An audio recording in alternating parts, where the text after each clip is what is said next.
Hey everyone, welcome to session 97 of the Behavioral Observations podcast. Today, Dr. Becca Tagg joins me to discuss the pros and cons to starting your own ABA practice. Becca owns and operates the Delmar Center for Behavioral Health in Jacksonville, North Carolina, and she also produces and hosts the Business of Behavior podcast.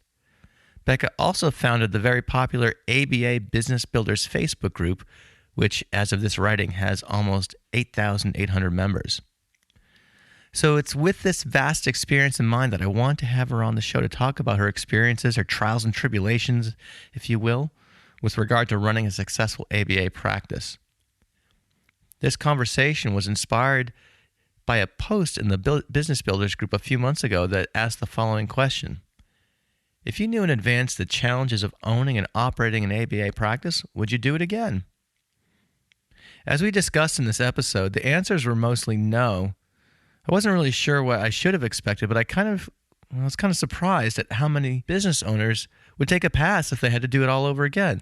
So Becca and I spend quite a bit of time discussing some of these common challenges that occur when you run an ABA business, and she shares how she addresses them in her own work. Along the way, we field a handful of listener questions, mainly from BCBAs who are contemplating making the leap towards self-employment. Becca, as always, provided many thoughtful answers, and in our conversation, we reference many books, podcasts, and other resources that you'll find in today's show notes. So before we get to this episode, this really fun conversation, I do want to let you know that we have a few sponsors here today. We are sponsored by the University of Cincinnati Online. The UC Online program can be a rewarding way to advance your career, gain cutting-edge knowledge and skills so you can help others while increasing your career options. For more information, visit behavioranalysisuc.online. We're also brought to you by HRIColorado.com. And whether you live in Colorado or Connecticut or anywhere else in between, their mission is to find you your dream job. So for a confidential chat about opportunities in your neck of the woods, go to HRIColorado.com. We're also brought to you by the upcoming 4-day ACT Bootcamp for Behavior Analysts workshop that's going down in sunny Fort Lauderdale, Florida. It's happening November 7th through 10th, and we'll feature ACT experts like Steve Hayes, Ruth Ann Rayfeld, Tom Sabo, and Jonathan Tarbox, and many, many more, actually. Over the course of 4 days, you'll earn 32 CEs, including 4 hours of ethics, and 3 hours of supervision CEs. So if you are ready to take the next step, head over to praxiscet.com/BO podcast and use the code BOP50 to save at checkout. And last but not least, we are brought to you by Go Lotus. Go Lotus is a comprehensive data collection and practice management platform. They'll even do in-house billing if you want. It's so simple, your entire team could be up and running in less than an hour. It's a really well-designed and some say beautiful-looking system. So for more information, go to golotus.com/register for a free demo. And there's a couple other freebies and benefits and discounts and things like that for Behavioral Observations listeners. So when you register, you can use the code MAT2019 and you'll get 25% off the first 3 months. They're so confident that you'll love their system that they'll allow you to cancel at any time. There's no risk and no commitment required. So if you want to learn more, head over to golotus.com/register. All right. I think that's it for opening comments. So without any further delay, let's get to this fun conversation with Dr. Becca Tagg. Welcome to the Behavioral Observations podcast, stimulating talk for today's behavior analysts. Now, here's your host, Matt Sikoria.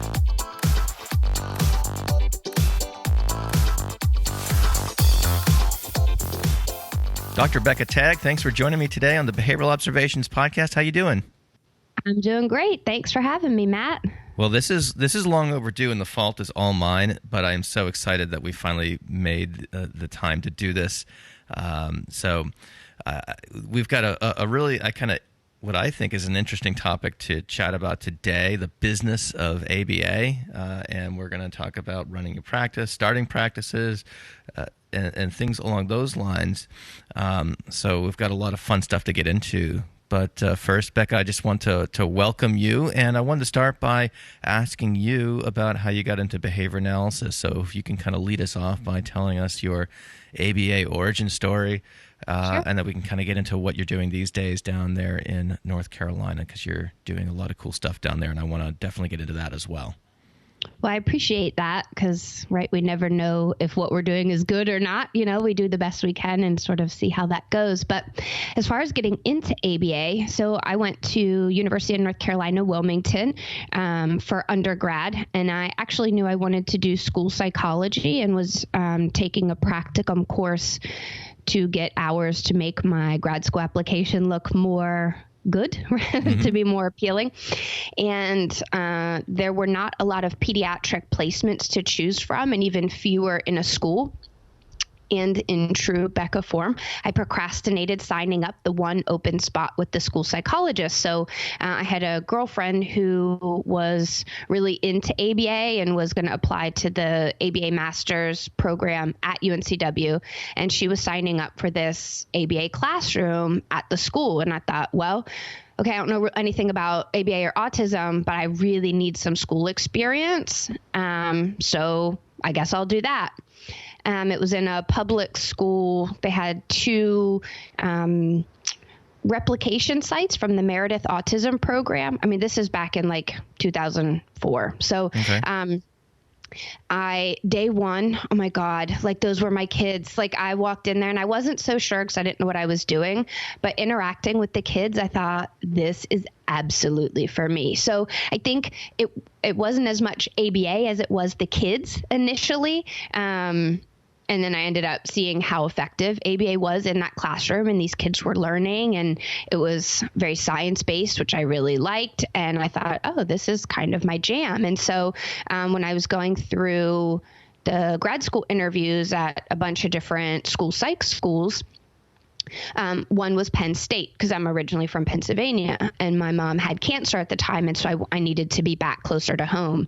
And Penn State had both the school psych program and the ABA. And I was like, oh, this is definitely the one I want. I got in and I went there, and then ended up transferring to another school, to finish my school psych that was near Pittsburgh, and ended up working with Dr. Bill Helsel at PLE and learned a ton about precision teaching and how to really the staff training part and how do you organize this school, and kind of kept going. And I really learned basically I want to be like him. So then I did clinical psych and clinical psychopharm. He would also be, I think he would poo-poo it if he heard me say that. Clinical psychopharm, clinical psych, and then now an MBA. And so for me, it was really more about the people and helping people move towards their best life. And behavior change is a huge part of that. And behavior analysis is a really effective tool for behavior change. So whether we're talking about kids with ASD or our employees or maternal mental health or OCD or anxiety or trauma, behavior analysis really provides a super strong and effective framework for helping people. And so whether I'm serving as a clinical psychologist, a supervisor, a business owner, a prescriber, I really come from or view things through that behavior analytic framework. And I think probably most people would say the same thing. It's kind of who I've been in the world my whole life. I just didn't realize there was names for it. And so it just really fit. And so now I have Delmar Center for Behavioral Health, which is a multi-specialty practice here in southeastern North Carolina. I facilitate the ABA Business Builders group on Facebook and the Business of Behavior podcast. And most of those came from, so I did some postdoc work in Southern California, and I had this really great group of colleagues there. And when I was moving here, which is far more rural, I got really worried that I was going to do a disservice to my supervisees or the clients because I wouldn't have this strong group of colleagues And so I thought, well, maybe I could just create it. I mean, if something doesn't exist in the geographic location, hell, we can use technology for something positive. And so I thought, well, I'll make it and see if anybody was interested. And then it's just really grown over the last 3 years and has become, for me, a way to kind of give back to our community. I mean, Dr. Jim Carr talks so much about so many of our BCBAs or our colleagues, our early career professionals. There's just not enough of us who've been around for a longer time to help support. And so I sort of saw this group as partially self-serving, and also as it's grown, a way to kind of help fill in some of those gaps. Yeah, it kind of sounds like I had similar motivation to starting the podcast. Part of it was kind of like an antidote for professional isolation, or maybe some sort of mid-career crisis on my part, having been an older practitioner at the time, and older still now, I guess. But that's unless you're Benjamin Button's getting younger. Yeah, definitely not. Before we hit record here, I was just telling Becca that of all these kind of random ailments that are happening to me as I'm marching my way through my 40s, but that's a conversation for another time.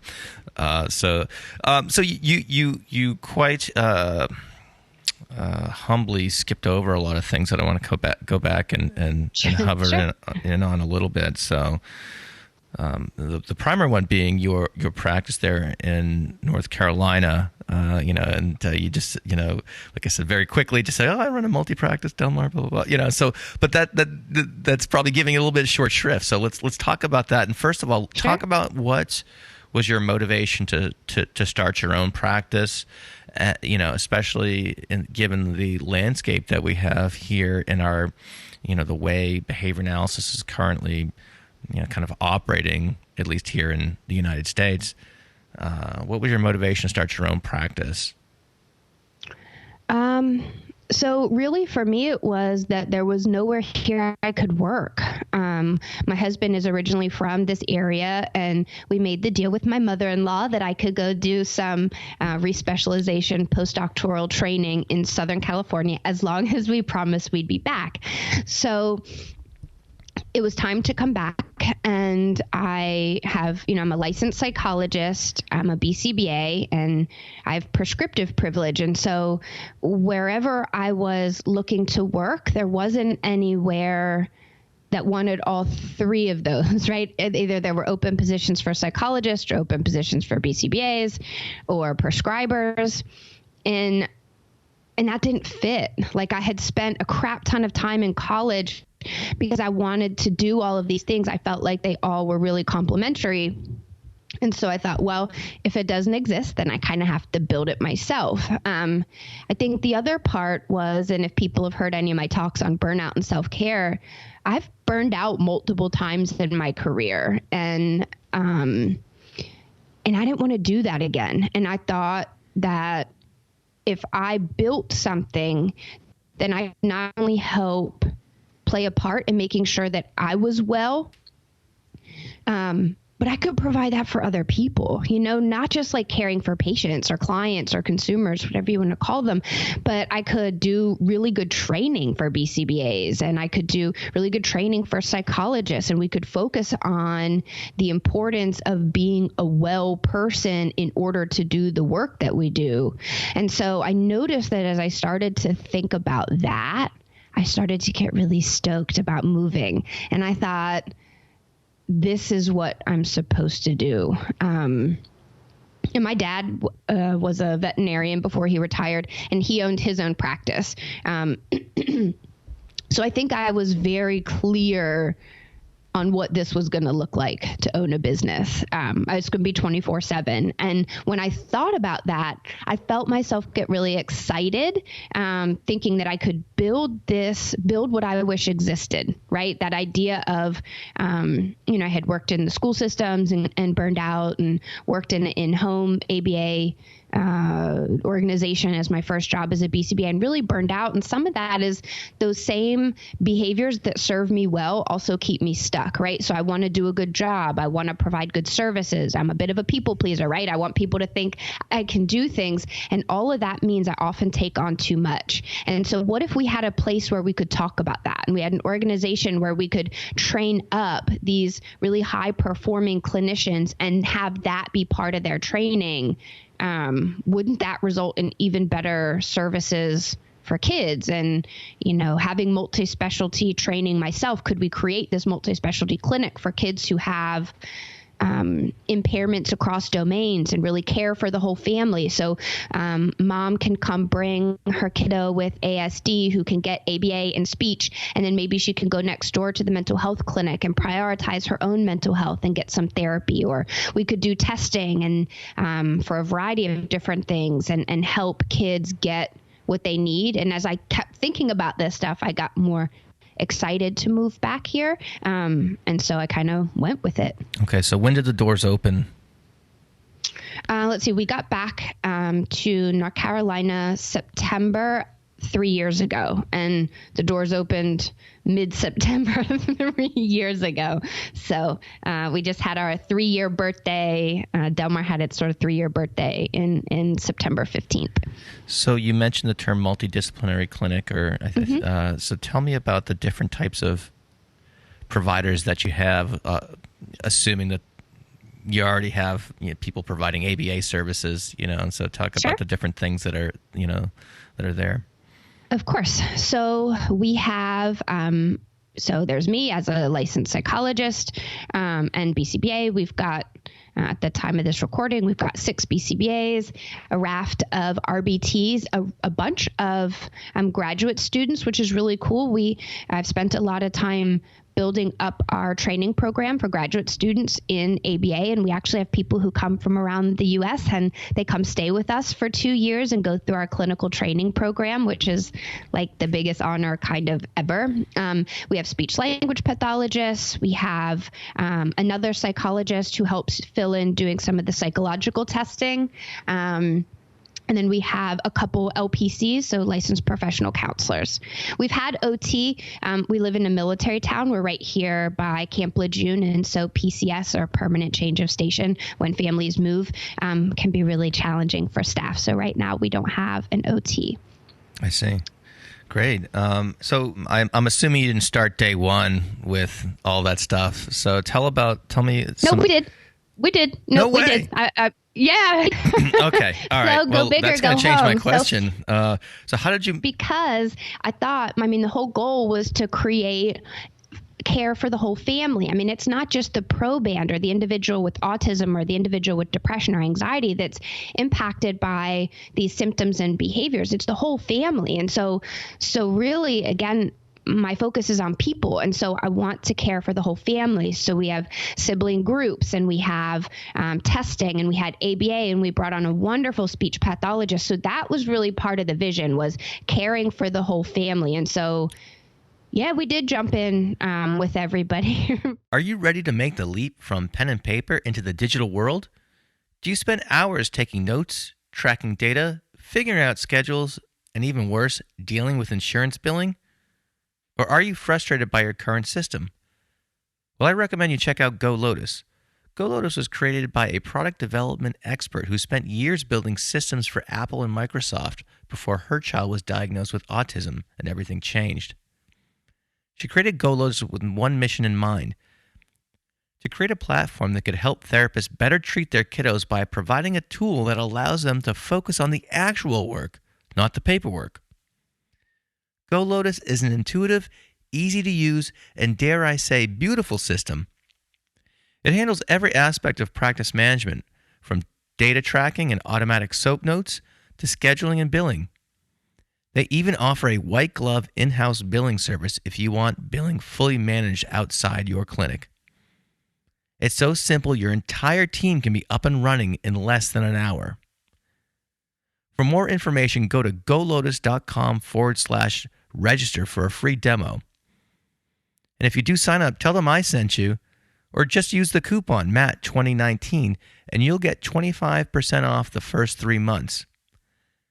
They're so confident that you will love their system that they allow you to cancel at any time. There's no risk and no commitment required. So again, if you want more info, head on over to golotus.com/register. Yeah, we did jump in with everybody from the beginning. And what I was So was the size of the staff the same then? Or because I'm talking about the growth, so let's talk about, some of the challenges to growing the practice, at least from your perspective. Because we are going to transition here very quickly into the general issue, which I'll, I know you and I have had discussion about this, but just to kind of clue our listeners into where we're going, there was an interesting post on the ABA Business Builders group a few months ago, and someone said, I'm going to paraphrase it, and if you have a more precise rendering of it, please correct me. But basically the idea was, someone wrote, hey, if for those of you actually running businesses, if you knew now what you knew then, would you do it again? And so that unleashed a torrent of suffering.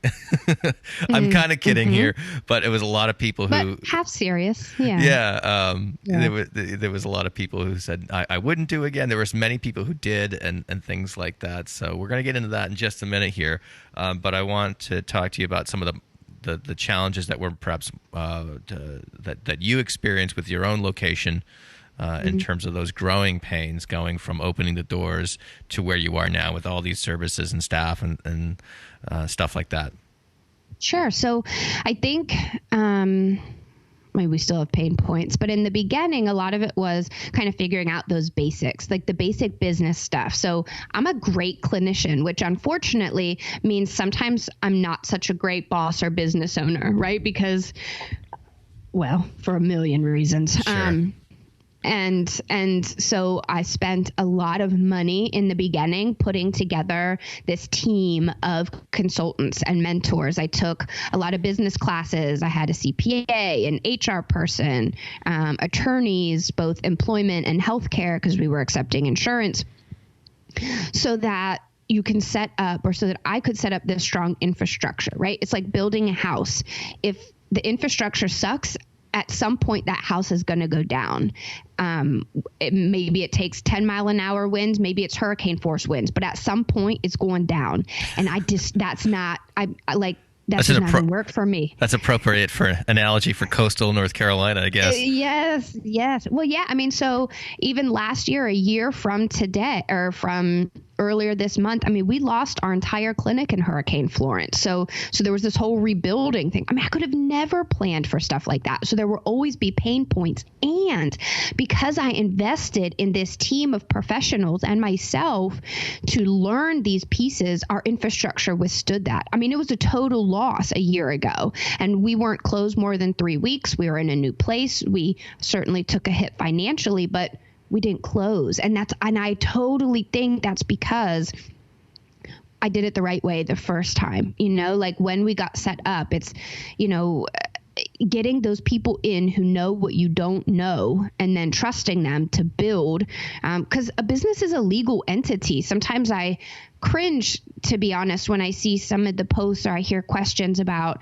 kind of how to get started. And we got to take this seriously. I mean, it's a legal entity, and particularly if we're accepting insurance, I mean, that's the same as a medical doctor, and we got to take that seriously. Yeah, you're putting yourself at criminal risk for screwing that up. Yes.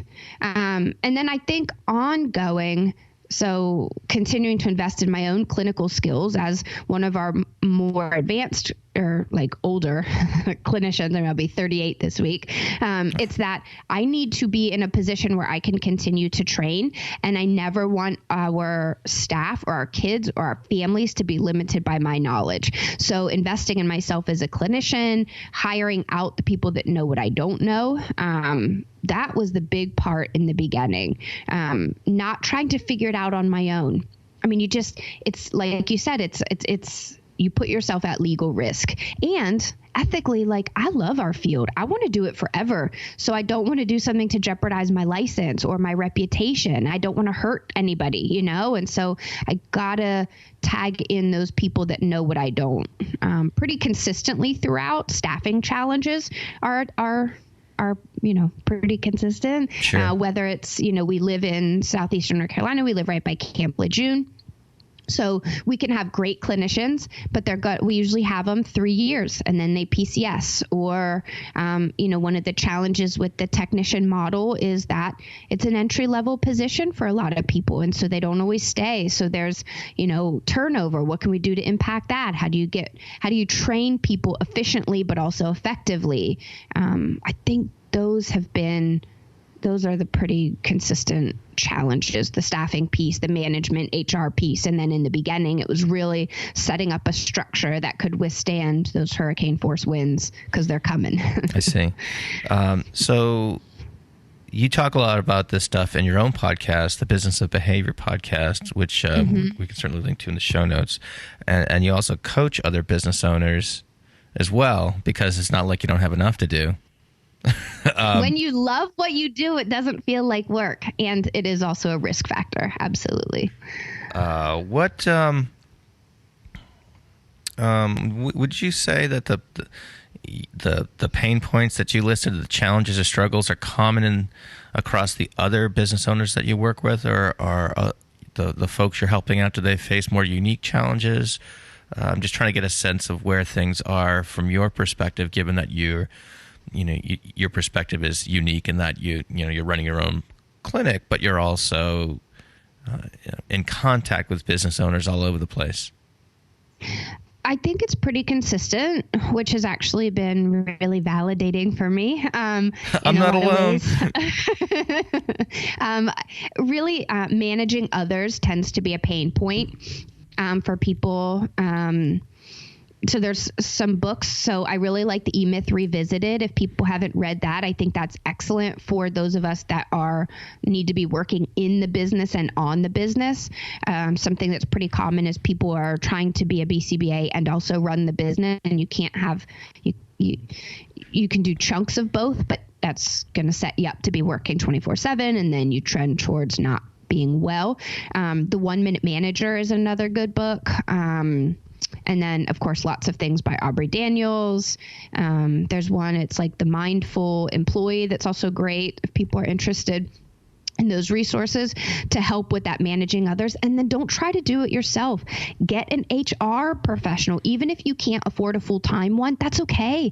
There's lots of consultants, or like I think ADP offers like a on-call a la carte HR person that you can get, but don't try to do it all yourself. Man, that's where we get stuck, right? It's almost, I don't know. I wonder if is that hubris, right? That we think we can do all the things, or is it that we're on a shoestring and so we're worried about spending money, which I get, but you can't do some of this stuff yourself. Other people have 4-year degrees, like tag them in. And that's the same for like people trying to do their accounting and their bookkeeping on their own. They are trying to do their own website. They're trying to do their HR. They're trying to do all of these things that, I'm sure you could do, but can you do it well, right? Like I often ask consulting clients when we first meet, what is more limited for you? Is it more money or time? If it's money, then some of this stuff you might try to do on your own, like maybe create your own website. But usually it's time, because if you can pay somebody $15, $20 an hour to do some of your bookkeeping, and that frees you up to see a couple more clients when your reimbursement rate is X, Y, or Z, man, that just makes sense. And then you're excited because you're doing more of what is exciting to you. And so I think it's really trying to do everything. You can do anything, but not everything, right? Yeah. And that tends to be a consistent pain point that I've experienced as well. I've talked about this with other people, and I don't know if this resonates with you or not, but I have this sense, and of course I'm going to make a sweeping generalization, so, alert everyone. But I think there's a strong DIY, kind of ethic in our field, and I think, and I don't know if that's something about being a behavior analyst that we should be able to figure everything out. Is that something, subtly imbued in our training or whatever. But especially like, as you know, because I talk about this stuff a lot. I'm kind of obsessed with digital marketing, and even though like my own website's not a paragon of what a model site should be. I think the website, and I kind of did it with the help of a buddy of mine, which of course you're not supposed to do, or at least we wouldn't argue that you should do that. You should spend your time, like you said, doing things that are more aligned with what you're really, really good at. But that, putting that aside for a second, it's just I see so many people say, I'm going to do my own website, which takes hours and hours and hours, and I was happy to do it because I like to kind of figure that stuff out. But if I was in a situation where, like you said, are you with the example also with the billing and things like that, you'd be way ahead of the game financially by focusing on the the $100 or $150 an hour tasks as opposed to the $10, $15, $20, $30 an hour tasks and subbing those things out. So but yeah, I feel like there's this like I can do it type of mentality that a lot of BCBAs have. Deciding to take the next step in your career is a big decision. Whether it's moving from a registered behavioral technician to a board-certified behavior analyst, or learning how to apply behavior analysis within a school setting, the University of Cincinnati online behavior analysis program can be a rewarding way to advance your career. Gain cutting-edge marketability, knowledge, and skills to increase your earning potential, all while improving the quality of life for others. The University of Cincinnati, a premier research and higher learning institution, ranks in the top tier of America's best colleges by U.S. News & World Report, and it's fully accredited through the Higher Learning Commission. So if this sounds interesting to you, please visit behavioranalysisuc.online for more information. Have you seen that? Yeah, I think so. One thing is I would gently challenge what you're saying about that you shouldn't have done your own website, because that's something you're stoked on. And so worth is not just financial. It's also we need to contact reinforcement. And I remember when you came on the Business of Behavior and we talked about that, and you were smiling and your eyes were smiling and you like really enjoyed that. And so I would gently challenge you should have done that. That was fantastic. That was something you wanted to do. Whereas for me, it wasn't. I made a crappy website because I didn't know how to do it. I didn't want to do it. So for me, that wouldn't be a good use of time. For you, absolutely. Yes, that is what you should have done and did. I think the DIY piece, I don't know, because there's all those DIY shows, right? Where have you seen those memes where it's like the wife sharpens colored pencils and the guy like farms mushrooms and they have this $2 million budget for a house, right? So like, I don't know. So some of that I think is woven throughout sort of what we see. But I do think, and I don't know if this is a popular opinion, but I do have some of the concerns with that kind of tagline of like save the world with behavior analysis, because that says we can do anything, right? And so when we keep, I think we have an amazing science to bring to the field or to the earth, and we also have to know we can't do it alone. And so I wonder, like, do we need to add a clause to that, right? Like save the world with behavior analysis, and bring other professionals with us, or you know what I mean? Like, yeah. I wonder if but not by yourself. Exactly. And so the language is powerful, right? We know that from RFT. And so is it that we think we can do anything? And if that's the case, then we're going to try. And again, we can do anything, but not everything. And so, yes, I do see a lot of that DIY, and some of that's okay. Like we painted the interior of the clinic multiple times, and I did not set up my LLC on my own, right? Or I can make purchases from Amazon and stock our toy cabinet, and I don't do our own taxes. You know what I mean? Like, how do we discriminate between what is okay to DIY, or what is safe and lawful and ethical to DIY, and what maybe we need to tag in others for? What's funny is that I always, I always did my own taxes up until I started my own practice. You had a business? And I was like, you know what? I could probably figure this out. And I'm not going to. I'm going to engage a tax professional, because I didn't want to put myself in any type of jeopardy by just through sheer ignorance. We don't know what we don't know. Yeah. Yeah. So let's get back to this post that kind of stuck in my brain here a little bit about is it worth it? And we started to get into this a little bit before we hit record. I was like, no, let's wait, because this is fun. So basically, let's just kind of recap here. So there's this post that said, "Is it worth it?" And I was shocked about how many people wrote in saying, "No, it's not worth it. If I had to do it over again, I would stay an employee and not be a business owner." And it's been a while since I looked at that post. There were a gazillion comments, if I'm not mistaken, and it was probably a hugely commented on post relative to some of the others. And again, that's the ABA Business Builders Facebook group, which we'll link to in the show notes. And I don't know, just something struck me. It's like, wow, there's a lot of struggling business owners out there. So I just, and again, I was like, I got to talk to Becca and get her take on this. So you weren't surprised about the ratio of positive to negative, and it was skewed slightly to the negative, or maybe more than slightly. So talk to me about your reaction to that thread. Yeah, so it was I think as much as you're surprised that I'm not surprised, I'm surprised that you were surprised because that's not a surprise to me at all. Yeah. If you were me and I were you, and apples is oranges. That's right. So it's an immense amount of work. I think. Again, a sweeping generalization here. I don't know how many people have seen business owners before going out on their own. Like I said, my dad started a veterinary practice from scratch. I mean, we lived in the back of his veterinary clinic in Pennsylvania when he first started. He wasn't there a lot because he was I knew what this was going into it. Yeah. And so when you think about informed consent, I certainly feel like I had that. I don't know that other people do. Yeah, my dad was a lot of people do. My dad was an accountant, and from January until April, like we never saw him.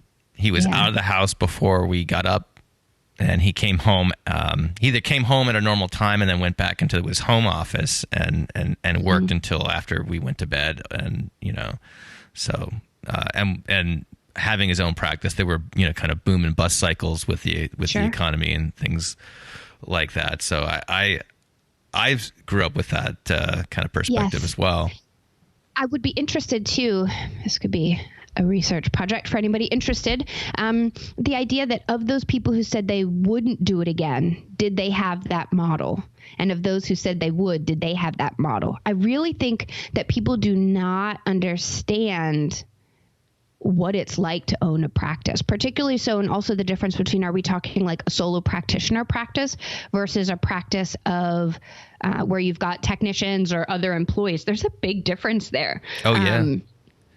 And so I think we could kind of qualitatively, or I guess like make that more quantitative from that qualitative data and look for some correlations and connections. And I think that would probably be really interesting. I don't know. So I love what I do. I can't say that enough. If I could do all the stuff that I love, use all my skill sets, affect the change that I could affect, and not be the owner, that's a no-brainer for me. I would absolutely not do it. It doesn't mean I regret my decision. I love what we've built.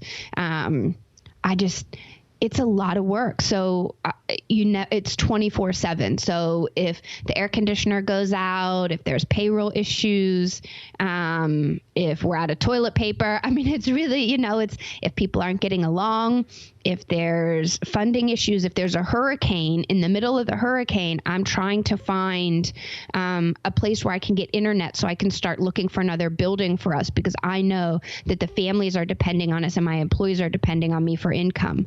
Like that's pressure. That's pressure. Yeah. Yeah. And so it's, again, I love what we do. I love that I'm able to create this program of training BCBAs. I'm able to help families get high quality services. I'm able to create this great culture at Delmar. And it's a lot of pressure when it's all on you. And I don't know that if I could do the exact thing that I do now and not be the owner, that's a no-brainer for me. I would absolutely be an employee somewhere else. Are you looking for a new job, but you're overwhelmed with all the emails that you're getting from various ABA agencies?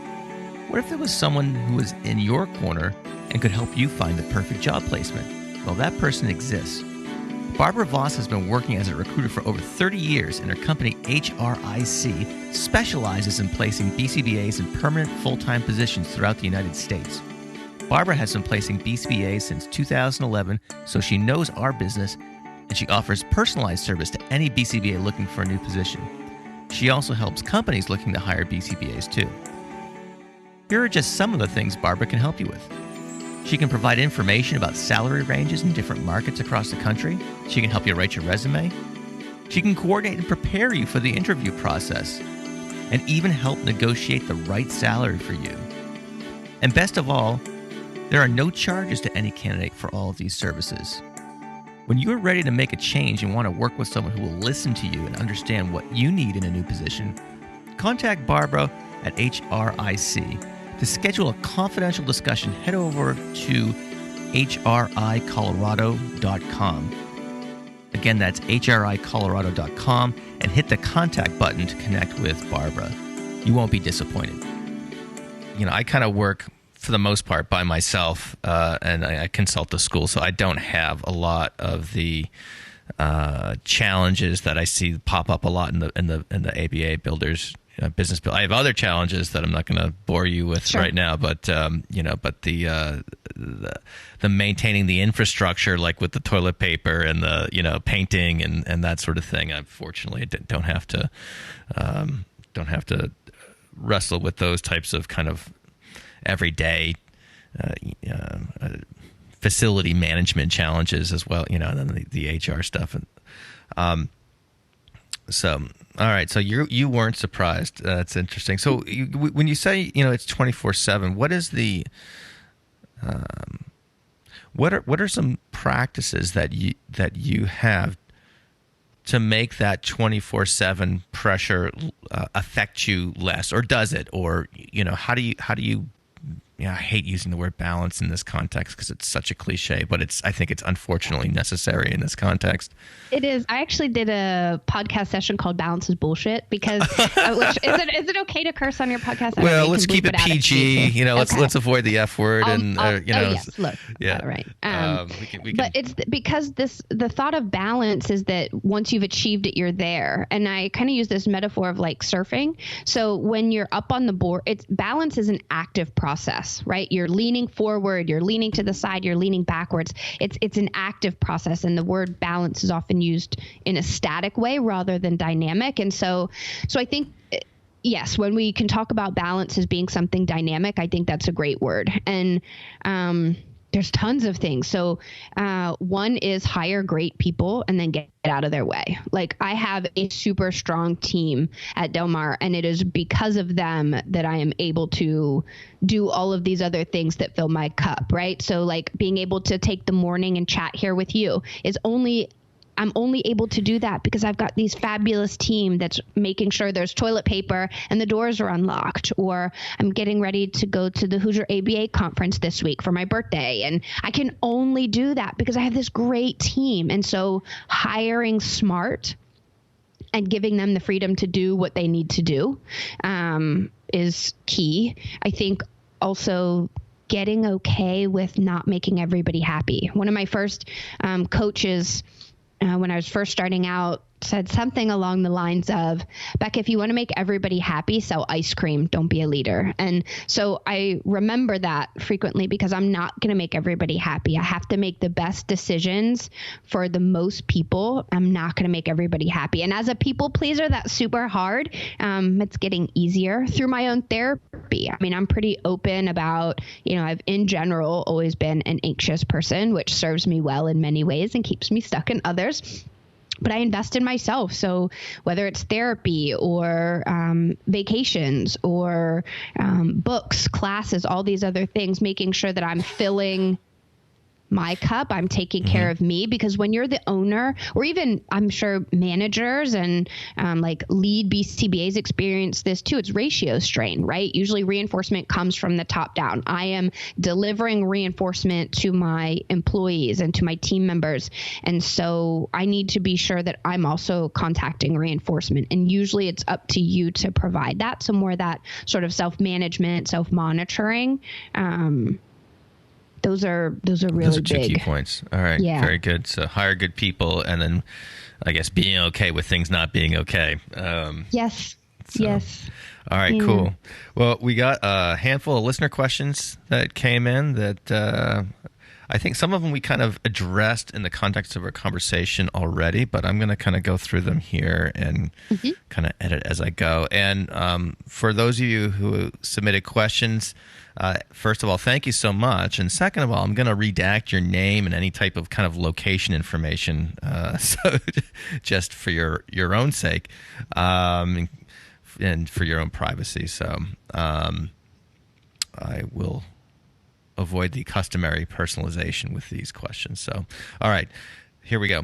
So first question, and this one we both had a little chuckle about before, so I'll just kind of get into it right away. I've been wanting to start my own practice for a few years. I'm currently working for a company owned by non-BCBAs, and I'm the clinical director. That's the part where I thought was humorous. I really love my job, and my bosses are generous. I get paid well as full-time. I work no more than 20 hours a week, most of the time from home, and my level of stress is almost non-existent. But I'm ready. It's hard.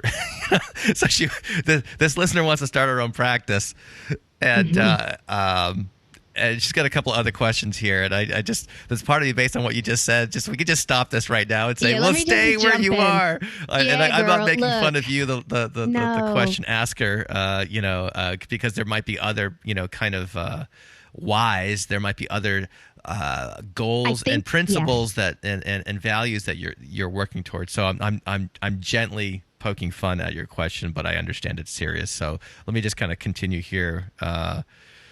She just wants some advice about how to get started, and the credentialing process, and if there's more than just the insurance market out there. So it's just some kind of general questions about, I think, revenue streams. But I thought the more interesting part of the question was the context in which it was asked. Yes. So, and I think for this guy or gal, I would really, I'm a big believer in listening to what people are not saying, right? And so what I hear her or him not saying here is that there's an aspect of their job where they're not feeling fulfilled, and that you're looking, or that he or she is looking for fulfillment, that they're not getting there. And in that way, I would encourage spending some time thinking about what needs aren't being met, and then either talking to the owner, or we can kind of talk more about that, how to get that. But this job sounds, I wouldn't leave that job. Right. And I do hear that there's something that's not working there. There is some need that's not being met. And we want everyone, again, to move towards this rich, robust life. I'm not sure that it is starting your own business unless there's a piece of the business you're not getting to do where you are. So there's that. And I want to be clear for that person, because it does sound like a stuck point. I mean, they took the time to email and come up with the question. And so I want to be sure that he or she is hearing that I hear you. You're not getting something met. Think about what that is specifically. In therapy, I use the magic wand question, right? So if I gave you a magic wand and you waved it and things were better, what does that look like? And really write that down specifically, and that will tell you where to go. As for the insurance part, that's more sort of like nuts and bolts things. Insurances are a challenge to work with, and the positive of them is that it allows people to gain access to our services that they couldn't afford otherwise. And so when you are looking at the credentialing process, That is usually the first step to working with insurances, right? Credentialing means they're checking your credentials and bringing you into their network of providers. And so if you're going to accept insurance, that is a necessity. If you live in an area that's not very affluent, right? So I live in southeastern North Carolina. We are not an affluent area. That is really a requirement here. We don't have families that can afford to private pay. If that's not where you live, it could be an option. There are, some great organizations that can help you with the credentialing. It's not hard, but it's tedious. It's filling out a bunch of applications and sending them in, and then calling and respectfully and firmly reminding them that you're waiting, and then waiting another couple days and following up again. So insurance is, especially now that this is an amazing year, all 50 states now have autism insurance mandates, which is fantastic. And big thank you to the Unums for that it played such a, Dan and Laura Unum, that played such a big role in that. So insurance is an important part of helping ensure that families can access services for the majority of individuals. Other options, so we do consultation with school districts, and I know you do that as well, Matt. So that's another way to go. That takes, I think, a little bit more marketing and a different skill set. Working in schools is it's a different animal. So making sure you've got that experience before kind of jumping in there. Some hospitals, day treatment centers, there's other places where you can work. And I would say that the majority of BCBAs are working in insurance funded programs. Again, a generalization, I could be wrong, but. Yeah. And I would if you haven't already, I think this probably a good idea to kind of do a deep dive on Becca's podcast. I'm sure there's topics about all these things as well. Mm-hmm. So, and we'll have the link to that at behavioralobservations.com. So, all right. Second question. I've been thinking about starting my own business for the last few months. I have a few questions, and I will appreciate if you can ask Dr. Becca. So here we are. So this listener wants to know how much initial funding is required to start a new company. How long does it take to get off the ground for a small ABA company? And what order would you recommend the steps to launch the company? So I know probably every single one of those answers is context dependent, but these are some good questions. And so how would you organize your thoughts around I guess getting going off the ground, starting from scratch? So I think I started with $200 because I didn't want to take out a loan. And I knew that as the BCBA, I would start doing in-home and direct work. We would build up some money for 6 months was the goal. And then we would get into a clinic space, which is what we did because I really didn't want to take out loans. I also probably wasn't a great candidate for a business loan. I mean, when you go to a bank to ask for a loan, you need to have an established line of this is something you can do. And I had never run a business before. And so I didn't have the money that I started with was what we used to create our website and then to buy a bunch of cookies that I had our logo put on in sugar paper, which was super cool in my mind because I went around and did a whole bunch of presentations for school districts and doctors' offices and family support groups as far as to get to market. I did our credentialing myself initially, not the formation of the business, not any of that stuff, but as far as sending in the actual credentialing packets. I did get some guidance on negotiating our contracts from an attorney. So I don't know. I think initial funding depends on how you want to start. What worked for me was starting small, doing in-homes only, and then as we had more income coming in, being able to expand into a clinic space. But money was also my limited resource. It wasn't time. And so I was able to do that. Other people have investors and they're able to start. Our CPA did give the guidance that we should have 6 months operating expenses in a bank account just in case it hit the fan, and it has. And so I remember her first suggesting that, and I was like, Jeanette, do you know how much money that is? What in the world?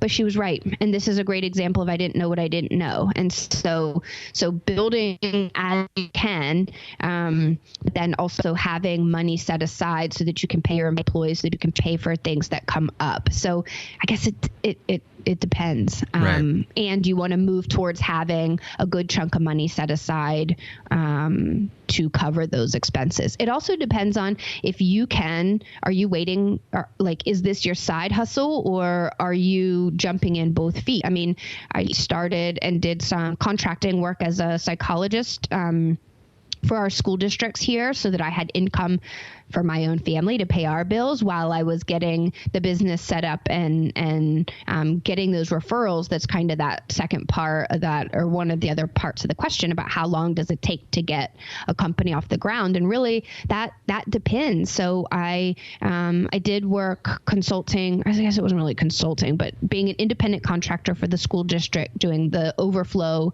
autism evaluations mostly for the district. I did that for about 3 months or 2 months maybe, until it got to a point that I couldn't do both. And the ABA, the Delmar stuff was taking up enough time that I needed to transition to that. Again, we live in a fairly rural, it's like a small beach town in southeastern North Carolina, right near Camp Lejeune. So there's a lot of families that are in need here. We've got a lot of, TRICARE, the Defense Health Agency, was one of the first to provide the ABA benefit. So there's always kids on wait lists here. So we were able to build fairly quickly. There's no shortage of referrals. Whereas when I was in San Diego, getting referrals was a lot harder because it was a much more saturated market. So again, that context, like you mentioned, is key. A lot of it just depends too on how quickly you can get yourself out there and that quality that you can bring to the community so that people can start to see who you are, and want to reach out for those supports. So yes, it depends contextually, right. And it's going to take some time. How much time does depend on you, depends on where you live, depends on how much time you can put into your business in the beginning versus how much you're still working somewhere else. Yeah, hopefully that's helpful. Yeah. Well, it sounds like you took a real conservative approach to building your business. Mm-hmm. I'm aware of other clinics that have worked with small business associations and things along those lines. And then certainly there are other people that I'm aware of that are, in debt up to their eyeballs. And so I think it definitely runs the gamut. Obviously, anything you can do to kind of avoid that latter category, I think would be obviously helpful.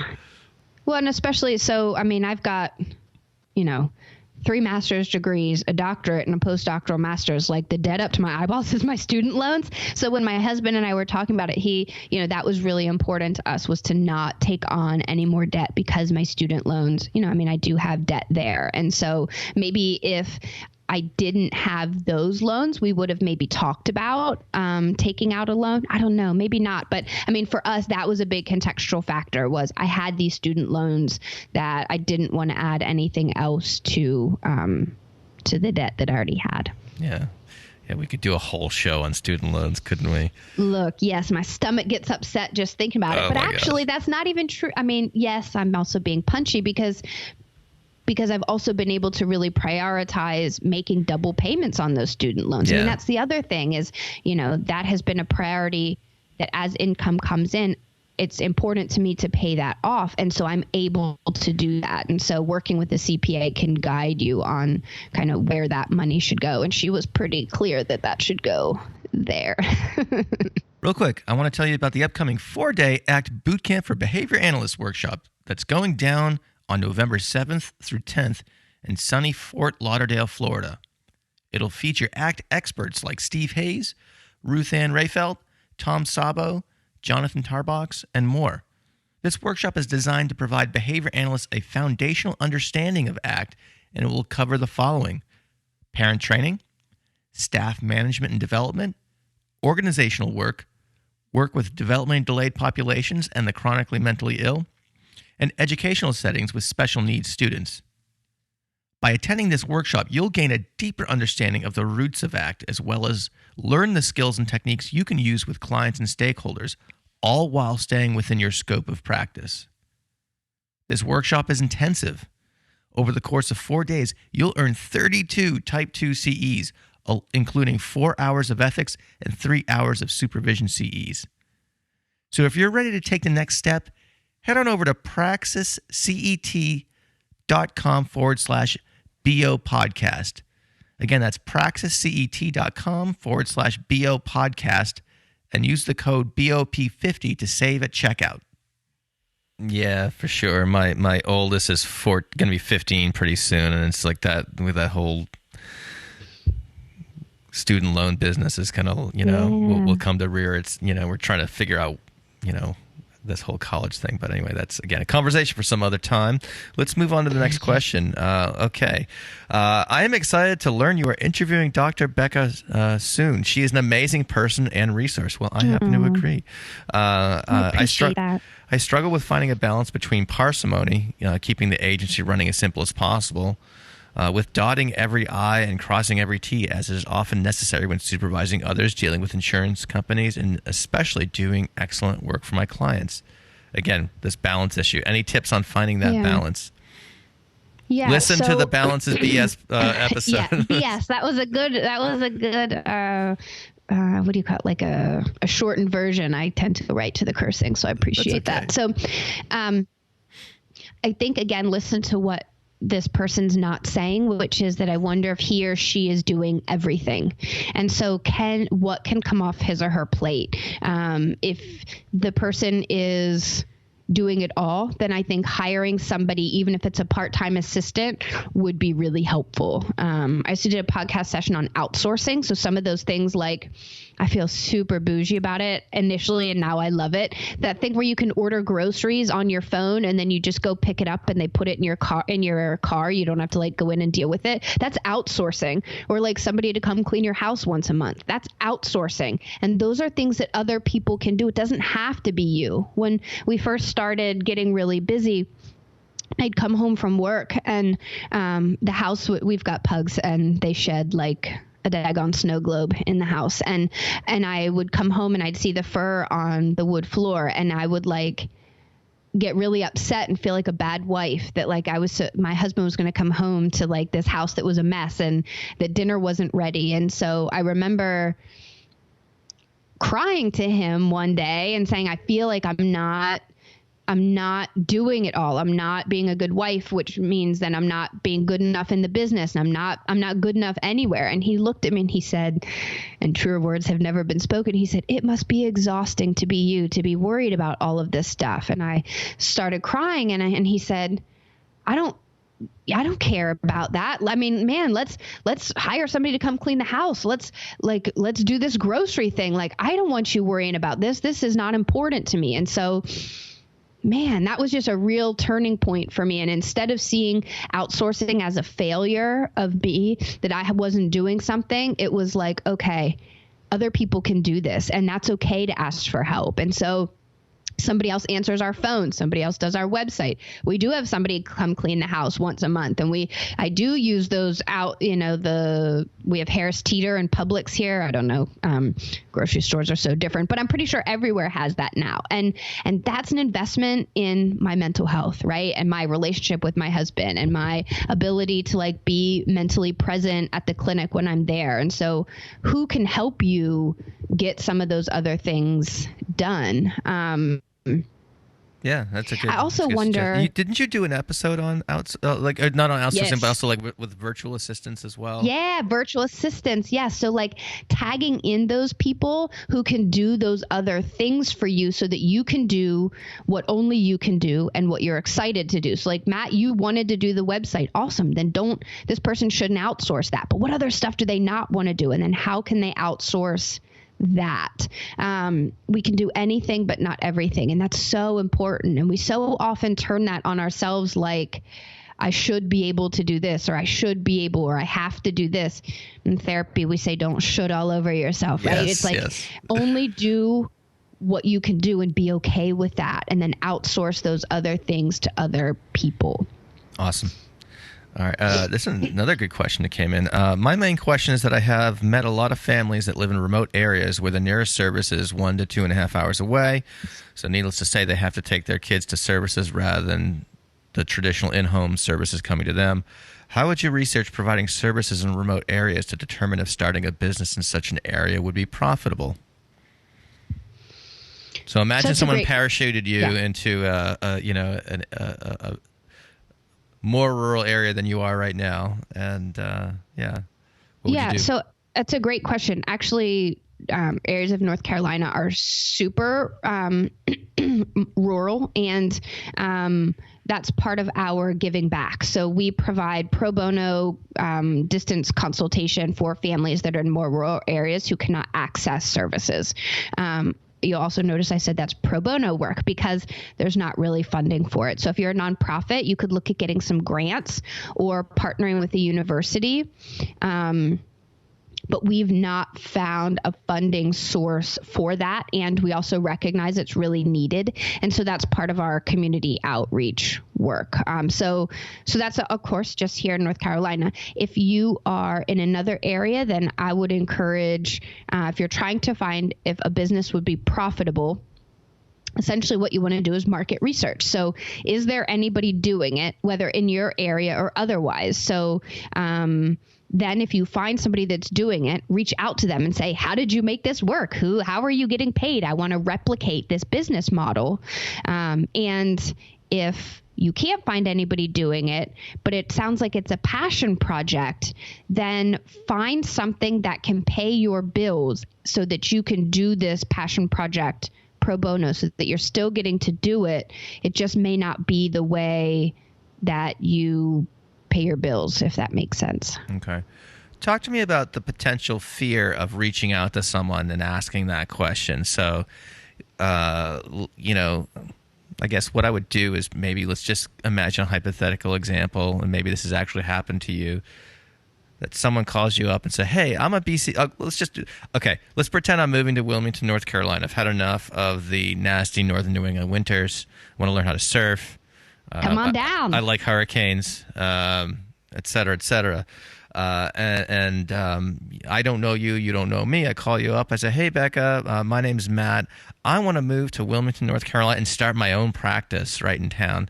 Now, there's going to be some number of people who are listening to this and be like, well, what's in it for you for, talking to me about that? And on my part, like I would be probably, that's a call I would not want to make, or I'd be reluctant to make because of the, I would imagine that the recipient of that phone call, might want to keep their cards close to the vest as it relates to their business practices and things like that. Sure. So a couple thoughts. One, it sounds like the person's wanting to open where they are, and so they can reach out other places from where they are to learn about that. But as far as getting those calls, I get those calls and emails regularly, and I'm happy to share a lot of that information. There's some things like our clinical rotation training program of like new BCBAs, and there's, certain things that, yes, we keep to ourselves. But man, I share a lot of stuff in the group or in the podcast or that you can purchase on our stores. So I don't know, Matt. I mean, there's plenty of work for everyone that I think I don't know. You don't see that as like an existential risk to Delmar Behavioral Services? No. You know what the risk is to Delmar is if I am so closed off that I'm not connecting with colleagues, or if I'm not changing what we're doing. I think that's it, maybe, right? So if I'm afraid to share with somebody else, then what I'm doing is static and it's not going to change. And good Lord, the only thing constant is change. So what we're doing today, we may not be doing a week from now. And I hope we aren't doing a year from now, because when you do the best you can with what you've got, and when you know better, you do better. And so I don't know. I mean, there are people that are near here that I'm happy to help, as much as I can. Now, I'm not going to light myself on fire to keep them warm, right? I mean, I'm going to share some things. I also do charge for my consulting, so that's an option. I don't So I don't know. I think there's that fine line. Now, I'm also not in a super saturated area. So when I was in San Diego, it may have been different. I know there are consultants that I know who don't work with people within 120-mile radius of where they are. And they might share some things for free, or so we may do like a journal club for CEs at no cost to people to help build a community in our area, but maybe we're not going to have people come visit our clinic and record everything that we're doing. So I think it's a balance. Now, when people reach out who are, I don't know, farther away. So even Wilmington, Wilmington's an hour. So I practice in Jacksonville. Wilmington's an hour away. That to me is not much overlap in our services. It's, I'd be happy to share a lot. So I think it also depends on what people are asking. Like, are you asking for copies of our session notes and my roster of employees? I don't know that I'm going to share that. Right. But some of the other things, like a contact at TRICARE, at Blue Cross Blue Shield, or, how we navigate, who do we contact for the fire marshal, or how are we classified, or what attorney do we use? Yeah, I'm happy to share that. Okay, cool. Yeah. Awesome. All right. Last listener question here. Okay. I own a small ABA company in the state name redacted. One challenge that keeps coming up is staffing and staff changes, and that's probably the elephant in the room, or the 800-pound gorilla that we haven't gotten to, or at least we've alluded to, but not taken head on. With a new and small company, when we have a staff member leave or when we have a client terminate services, the company experiences stress. What suggestions do you have to maintain a good level of staff and client retention while also providing high-quality services? Excellent question. And this is absolutely my jam. This is how I got into doing consulting, is because I love this. So I love working with organizations to really strengthen your culture and your practices so that people want to stay, because it's less expensive for people for the organization to retain good people than to have turnover, right? It's also better clinical outcomes and all of that. So take care of the people that you have. Really be intentional about building up your policies. Have good systems. A bad system will beat a good person every time, right? And so spend the time to create those systems. Make sure people are contacting reinforcement. Have good open communication. All of those things is that parallel process of what we know works in behavior analysis. Apply that to the way that you're managing your staff, and you will see that they will stay. That does not mean that everyone will stay, and that's okay, because you want the people that are the best fit, not everyone. So being really thoughtful and intentional about your hiring processes, and then when you have people that are a good fit, keep them, and people that aren't a good fit, let them go quickly. So I think it's really keeping the people that you have and spending that time on good processes, strengthening what your organizational culture is like, listening, getting frequent feedback from your staff about those pain points so that you can fix it. There was a great post in the Business Builders group not long ago by Kim. Is it Heald? So who is a previous guest. She and her husband Tim. Her husband came on, and they were fabulous. Yeah, so, they run an awesome agency here in New Hampshire and also in Massachusetts. So shout out to Constellations. Yeah, and I've had some great interactions with them online. I really appreciate her. And she had this great post about she opened herself up to feedback from her employees, which is super important. You should be doing that regularly. And somebody had mentioned that a small refrigerator would make a big deal. And she was like, cool. And she had it in a week, and that people were gushing. You would have thought it was Christmas morning. And she would have never known that that was such a pain point, or that would have made such a big difference if she hadn't asked. And so then she's easily able to provide this fridge. And so not only is she providing that tangible item that they want, but they also know that she's listening. And man, being heard is one of our, I don't know, for me, I shouldn't speak for anyone else. That's such a powerful experience to feel heard. And so really asking what your staff need. And same for clients. So we do quarterly surveys of clients and staff.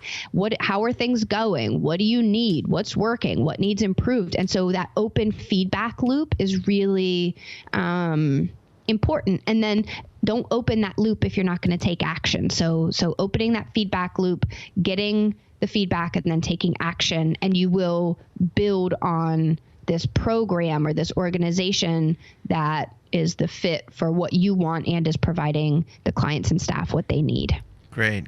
I just have I would say yes to all of that. I think that's great stuff. One thing I want to circle back to is you referenced having good procedures or good processes. Is there a particular, or policies? Is there a particular, and I'm putting you on the spot here big time, but is there a particular policy or procedure that you found helpful in the realm of retention?